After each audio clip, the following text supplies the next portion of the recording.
விஷாலோடைய reference ஒன்று வருது பாருங்க படத்தில். செம்ம கிளவரான ஒரு பிளேஸ்மெண்ட் அது.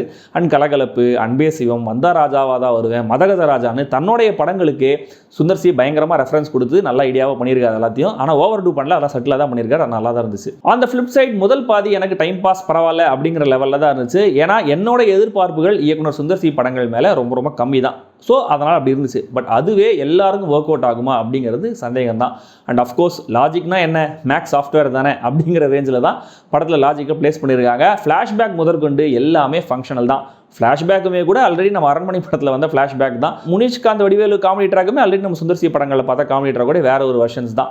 கடைசியில் திடீர்னு பக்தி பாடல் வருது, எதுக்குன்னு தெரியல. கொஞ்சம் பேட்சியான மேக்கிங்கை இன்னும் பெட்டராக பண்ணியிருக்கலாம். என்னடா ஹீரோயினுக்கு படம் முழுக்க வர மாதிரி நல்ல கேரக்டர் கொடுத்து திரைக்கதையில் செம்மையாக கொண்டு வந்திருக்காங்களே அப்படின்னு பாராட்டலாம் நினச்சா, சம்மந்தமே இல்லாமல் திடீர்னு ஒரு ஐட்டம் நம்பரில் அதே ஹீரோயினை கவர்ச்சிகரமாக ஆட வச்சு அவங்களே திருஷ்டி கழிச்சிக்கிறாங்க. ஒரு பாட்டும் ஹம் பண்ணுற லெவலில் கூட மைண்டில் நிற்கவே இல்லை. அண்ட் ஸ்ட்ரெயிட்டாக சிங்கிள் மீனிங்லேயே சில காமெடிகளும் இருக்குது.